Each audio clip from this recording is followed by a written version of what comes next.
This is Nick Bover of DesignWell 365, and thanks for tuning in to the DesignWell podcast. Today, we have a very special guest, which you probably already know who it is thanks to the title. Mariana Figueiro is a major player in the field of lighting as it relates to human health, and to go over all of her accomplishments would be a little exhaustive for this intro. She has a tremendous number of talks on the subject matter, has written several papers on it as well, and even helped serve as counsel in the development of new technologies aimed at bettering circadian lighting, some of which are on the market today. So if you haven't heard of Mariana yet, there's a chance you've had an opportunity to experience some of her handiwork. An architect by training, she went on to receive a master's in lighting and a PhD in multidisciplinary sciences before moving to where she stands today as the leader of a new lighting and research center over at the Icahn School of Medicine at Mount Sinai. Now, her research explores how lighting affects sleep and circadian rhythm, and hopefully that's what we're going to be able to talk to her today about. But before we get started, if you end up liking what you hear, be sure to give us a thumbs up or subscribe on whatever platform you're listening in on. Also, feel free to leave a review so we can continue to improve the show. And be sure to check out DesignWell 365 if you haven't already. With that out of the way, let's get into the conversation.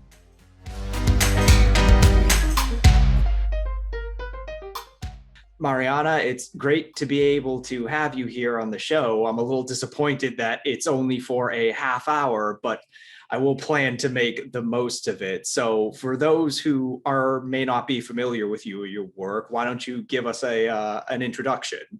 Sure. Well, first of all, thank you very much for having me. As you mentioned, I'm a professor and also director of a new center that has just been formed a little bit over a year and a half here at the Icahn School of Medicine at Mount Sinai. We were formerly part of the Lighting Research Center at RPI, and we all moved to Mount Sinai for obvious reasons, which hopefully we're going to be learning while we speak today in the podcast. Just one more thing about my background. I am an architect by training.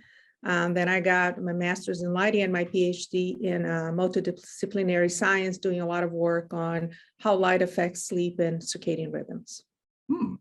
Yeah, wow, that's definitely a broad range of expertise in the matter. I feel like it definitely helps to be able to have that kind of architectural experience, just in terms of being able to apply the lighting in those cases. And I hope as well we're able to kind of talk about the different applications of circadian lighting and just lighting in general. I know I keep using the phrase circadian lighting, but it is kind of an element of healthy lighting setups.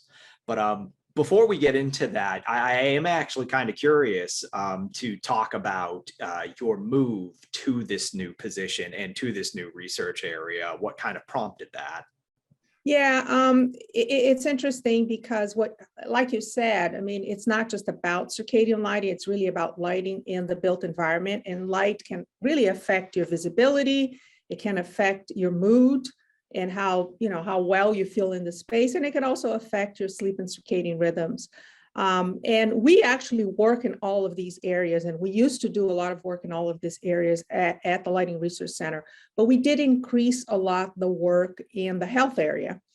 And being associated with a medical school allowed us to have a more reach into the clinical population. So it has been an amazing move. We have a lab set up upstate. And so we were able to move all the staff. So it's been an amazing combination, I think, of the science of light with the clinical application that Mount Sinai offers us. Yeah, that's definitely very important when it comes down to it, just simply because a lot of the time I feel like it's that core element that you really want to talk about when you're talking about health in a space. I know it gets at DesignWell, we kind of like to use the term wellness, but whenever we say wellness, it's wellness with scientific backing. That's exactly right. Yes. There's always a reasoning behind it. Yeah. And so considering you've done years of research into the health effects and applications of lighting, I wanted to kind of pick your brain a little bit on the many different applications of that. Because at Design Well, we have a ton of different people in our audience. We have architects that work in healthcare, senior living, hospitality settings, home builders and custom integrators within the home setting. And we've already kind of covered a lot. We've already talked a decent bit about the home setting in our publication. So I wanted to see what you had to say about the value of lighting outside of the home setting. Well, I mean, one of the important things to think about, it is a 24-hour lighting, light and dark, that it's important for us. So you really need to think about, for the health effects of light, you really need to think about this whole 24-hour light exposure. What are you being exposed throughout your day, your daily activities? So it's not just the lighting in the homes where you start your day, but it's lighting in the offices, or if you are in healthcare facilities where you might be spending a lot more time in it. It's having that very robust 24-hour light and dark. So we have had a lot of success working in assisted living facilities and nursing homes. So we have shown that Alzheimer's patients, for example, by giving them that robust light dark pattern, what you're doing is you're improving their sleep. And by improving the sleep, we're seeing an improvement in cognition, a reduction in depression and agitation scores. So there's a lot of benefits associated with that improvement in sleep, which comes from having that robust light and dark cycle over the course of the 24 hours. Yeah, I just recently read on a study that was done regarding Alzheimer's patients, where it kind of shed a little bit more insight into how light specifically can potentially help with Alzheimer's in the future. It was a very interesting one. I was wondering if you happened to come across that. I feel like I imagine you had to have. Yeah, we actually, we have publications on that, and we are currently running 4 studies, different studies looking at different outcome measures with Alzheimer's disease patients. So, we joke that they might be sort of a, your test case in a way. So, sometimes when you want to test products or test applications, they are sort of the application that it's almost perfect, because they are in a confined environment for 24 hours. So it's the same thing with healthcare facilities when you are in a hospital room, for example. So these are the applications where where we can see the greatest impact, because we know what they're being exposed over the course of 24 hours. And we have had incredible success. And to me, the most important thing is not just with the sleep part, but it's also how it has reduced the depression and the agitation. So it has improved behavior and mood in this population, which has been tremendous benefit to them. Yeah, it's something that it's something that I definitely like to see whenever I hear about it.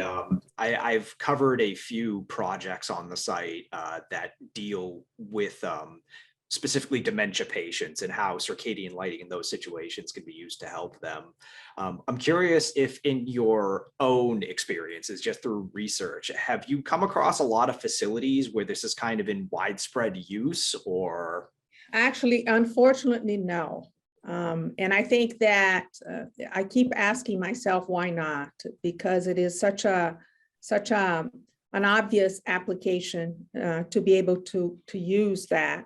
And a lot of people use circadian lighting as an umbrella for really all the benefits of lighting, not just by promoting that robust light dark pattern, but also delivering good visibility. And one area that we're also working with is falls risk. So we have looked at horizontal vertical lights, night lights, that gives you the perceptual cues. So you can put that around door frames in bathrooms, for example. And that helps people, first of all, see when they get up. Second, have those perceptual cues. And third, know where they're going. because that's, where the bathroom is. So we have had very good pilot data showing that there's a benefit of that too. So you think about this 24-hour lighting scheme, as I like to call it, where you have this robust light dark pattern during the day and night, and then you have that night light that helps with reducing falls and obviously good visibility no matter what time of day. Now, I feel with the night light, you may agree with me on this one. One of the things that I have seen used, and I actually have a few friends who do this in their home, they kind of have a very similar nightlight setup, but they'll use blue lighting so that doesn't impact, their circadian rhythm when they get up to go to the bathroom. It's like a much dimmer blue lighting so that it doesn't activate the eyes. And the recommendation would be don't use the blue. You can use warm incandescent light colors, very dim, and it should not impact your sleep, but it should allow you to go to the bathroom safely and return back to bed safely, which is really the important part of it and the need for this type of night lighting. Right. I'm actually glad that you sort of brought up the different, not just like the different usages of lighting, but also the different positioning of lighting. Because I feel as though when it comes down to this 24-hour day-night cycle, a lot of people and a lot of the marketing material for manufacturers, they kind of get hung up on two aspects of it, and that's the color temperature and the intensity tuning of the whatever light fixture they're using. So I wanted to kind of pick your brain on the idea of what have you found when it comes to achieving positive impact with lighting design? Well, I think that obviously spectrum and amount are important lighting characteristics, and we should have brighter days and darker nights. And you can do that two ways. You can do that by dimming up or dimming down, or you can do that by dimming up and dimming down and changing the color, having sort of more bluish white colors during the day and more warm colors in the evening. But I do want to emphasize two things about the circadian system is timing is very important. So you can have the same lighting given in the morning or giving at night, and it's going to have a different impact on the circadian system. So you have to keep track of time and when you give and when you remove light. And then the second one is distribution, is that, designers tend to think of horizontal illuminance or light on the work surface. And for the circadian, you want vertical light. You want light at the eye. So being able to have that light bounce back into the space and being able to, everywhere you're looking, you're getting that light at the eye is extremely important. So amount and spectrum are things that the manufacturer can control. But I think the lighting designers, they can control, well, the timing would be controls, but the distribution is something that the designer really have a good hand at it. And it's a very important characteristic. And I'm assuming, your opinion on the role of a light sensor coming into this to help with that control system, probably key in this entire idea, correct? Correct. Because, the visual system doesn't really care about timing. You turn on the lights, the visual system will start working very quickly. The circadian system's a little bit slower to respond. So it takes more of a continuous light to respond, even though there has been some work showing that flashes of light can affect the circadian system, but they have to be continuous flashes of light, not just one flash of light. So we tend to think of a more continuous light exposure and when you're getting that light exposure. So if you want to change spectrum, if you want to change amount, you really need to know when to do that. And a control system can help because now you can pre-program so that happens passively. So you don't have to worry about it. This is going to happen throughout the day without you thinking about it, for example. Now, I'm curious as to how you measure a lot of the elements within a circadian system. And more importantly, since we're focusing on a B2B audience with Design Well, how lighting designers and custom integrators might be able to kind of find proprietary tools to measure that for themselves to see how effective these systems are. Yeah, this is actually an excellent question, because just because you have a tunable lighting system in the space doesn't mean you have circadian effective light. So being able to, first of all, do the calculations a priori and then do the measurements once it's installed is extremely important. So we offer a free online calculator that can help people combine the spectrum and the amount to be able to get started at least on doing an initial plan. And then, we developed as a research tool, a small device that it's a sensor that can measure light calibrated for the circadian system. Now, there are now manufacturers that are doing that. So, there are people that are making these devices available. And also, there are portable spectroradiometers nowadays. So the designer can go in, do the spectroradiometric measurements, and then bring it back to this calculator that I mentioned, and then they can at least know whether they're meeting that target circadian effective light that they designed for. And I'm glad you brought up manufacturers as a whole, because I know you've done a lot of collaborations with a lot of different lighting manufacturers, many of whom have their own, human-centric lighting, circadian lighting, whatever you want to call it, solution. And so I guess it's also very important to actually talk about the hardware as it comes into play, because there are elements to it that kind of impact how effectively it can recreate that solar setup. So I was wondering what your insight into that is. Yeah, to me, the most important part, as I mentioned, is not just having the ability of tuning the spectrum and the amount, but having the ability to think about time and think about distribution. So, there are, oh my God, there's so many products out there. And again, I do work very closely with all the manufacturers. We tend to be agnostic to a particular product, but we want to be able to work with the manufacturer so that we can provide them the research so that they can use that research to develop the products to make it available for the designers, because there's no point in having this great research if the designer can't specify something that would fulfill the needs of the research. So I think that, as with everything, there are great manufacturers that are really taking the science very seriously. And then there are people that are just taking advantage of the buzzword and using it for everything. So my insight is make sure you do your own calculations. Don't trust what the manufacturers, not that you don't trust the manufacturers, but make sure you check and make sure you understand what you're getting from the manufacturer as a designer. Because the designers can have very creative solutions that sometimes, they're not going to get directly from the manufacturers. But the manufacturers are a great resource too, because they are working in this area. They're trying to provide the designers with the products, the best product they can provide. So, the manufacturers we have a light and health partnership that has manufacturers that are part of it.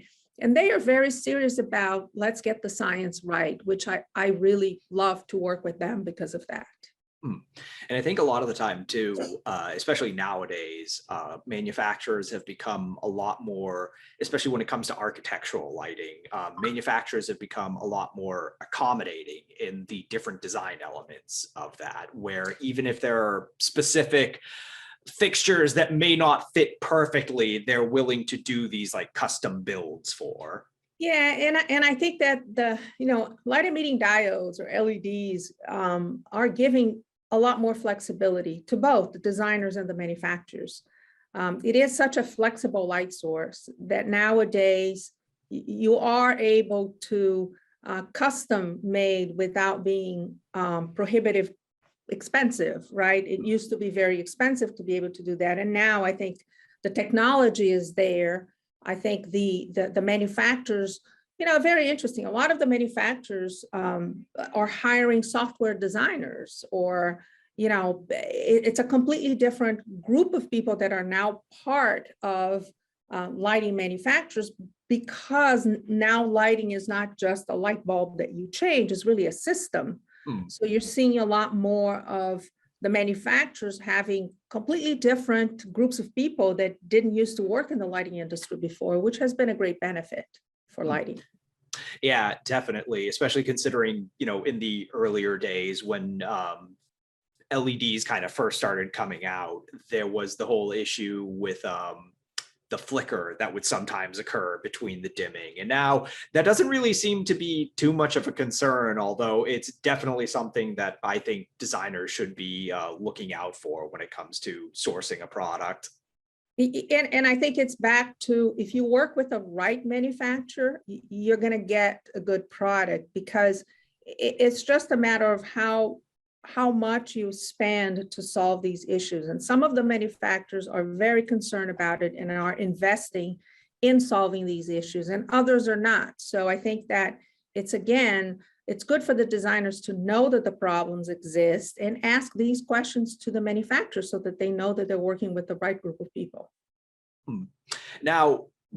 Now that we've kind of like had a chance to talk about just all of the aspects that go into this, I know you work primarily in research, but given what you've noticed with the applications, would you consider circadian lighting, or just, a health-centric lighting system in general, to be kind of a one-size-fits-all solution? Or do you think there's a heavy value in having a conversation start at the ground level for designing these types of systems? No, it is not a one-size solution. I think it really, the lighting designer should come in very early in the process, and work with the architect and work with the electrical engineer to be able to implement these solutions, because different places are going to ask for different solutions. Now, we do have sort of a basic, minimum, which are bright days and dark nights. So if you don't have a budget, this is the minimum you can get.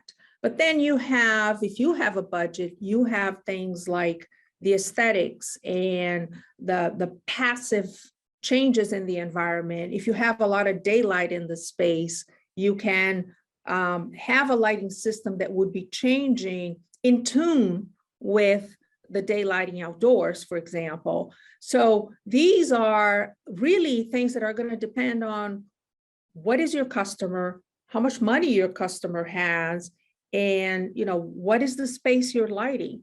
So no, I think this is not a one size fits all, even though, like I said, there can be simple solutions where you have one package and you can implement that. And I'd rather people have that than don't have anything. But if you have the opportunity to go a step further, I certainly recommend that. I think it also definitely comes down to the goals of the circadian lighting, which is something that I found just is kind of a constant when it comes to wellness design in general, is to really ascertain the goals of a space when you're designing it. And obviously that's something that is a lot easier to do when the space is being built versus after it has been built. And that's definitely the conversation. And the population. I mean, young adults are going to need different types of light than older adults, for example. So you really need to know who you're designing it for. What are the goals? Do you want to do circadian entrainment? Do you want to do acute alertness? So there are different things. Are you doing it on a 24-hour facility that you have day shift and rotating shift, night shift nurses, or night shift workers? The lighting solutions are going to be different. So absolutely, it's not a one size fits all at all. Now, we're kind of closing in on the end of our time here, unfortunately. There was one question that I did want to ask you before we go, considering you're so, again, I feel like I've been saying it constantly, but you're so deeply entrenched in the category. But, let's look a little bit towards the future. I remember a while back, there was a New York Times article talking about Ketra that was, I think it was written back in like 2020. Talking about how circadian lighting is eventually going to become the standard for interior lighting in the future. And I was wondering, I wanted to get your thoughts on this sentiment. If you think this is going to be the case, or if you think there are any kind of barriers in place right now that are sort of preventing us from getting there. Well, I think I have two answers for you on that. I think it should be the case because I think that we currently are in very dim light spaces during the day and perhaps very bright spaces in the evening. So I think we need to fix that. And I think there's the products are there, the science is there, and I think that there's no reason why we wouldn't do it. Now, are we going to get there? I don't know, because unfortunately, in lighting, a lot of times we're racing to the bottom, and ROI becomes the most important thing. And I think we have to change our minds about that. We have to start thinking about not just energy, not just cheap products, but we really need to think about the value of lighting and what lighting can give you in terms of health and well-being. And I think this is an education. And I try to do my share, but I'm only one. And it's hard. It's hard to change people's perception of, well, I'm not going to invest that much money because what's in there for me?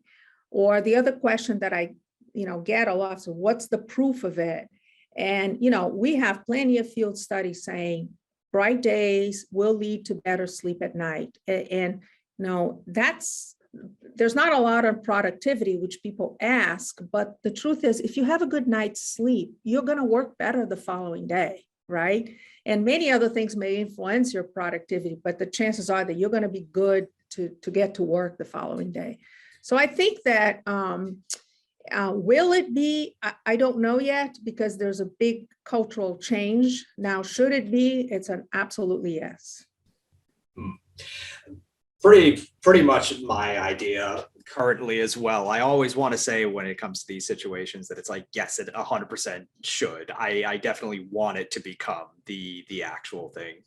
But speaking to what you were saying too, there are elements of circadian lighting and just wellness lighting in general, especially when you're talking about lighting that operates on this circadian clock, that there are definite sustainability elements to it too, that ultimately do kind of play into the ROI in those situations. Especially if you're running, like, as we talked about, those kind of more advanced systems with the light sensors, so that it can automatically adjust throughout the day. Absolutely. I mean, you can help with the sustainability part by having your control system and dimming it down when you have to dim it down, when the space is unoccupied. I mean, there's a lot of alternatives that you can do, but again, that adds cost, and what people think about is cost, and that's where we have to change the culture. It really, cost is not everything when it comes to all the benefits that you can have from lighting. I was going to say, I guess before we go, one last question that just kind of popped into my head, and this is coming from, I recently did a talk for KBIS on wellness in the home.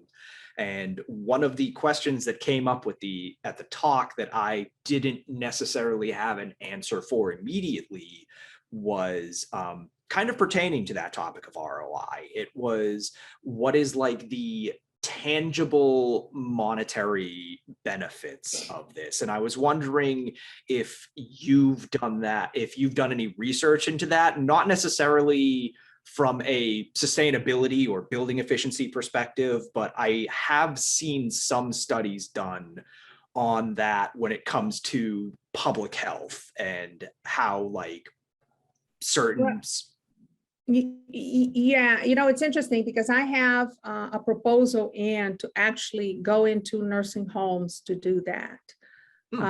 So I haven't done it yet, but I think that is the next step of our work, is to start looking at ROI in different ways, right? How do you reduce falls, or how do you reduce turnover of staff because the patients are sleeping better? How do you increase patient satisfaction in a hospital facility? Because nowadays patient satisfaction, it's all, everybody is interested in that. So I haven't done it yet, but I have it on my to-do list because I think this is definitely a next step for it. That's definitely what I'm feeling. If only because, that was the first time the question came up, and it made me pause for a moment, and I was like, oh, we should probably be looking into this. That's correct. I completely agree with that. Well, it was great getting a chance to talk with you. It's so unfortunate that our time is up, but I just wanted to thank you again for coming on to the podcast and sharing your expertise with everybody at Design Well. Well, thanks for having me. It was a pleasure. Mm-hmm.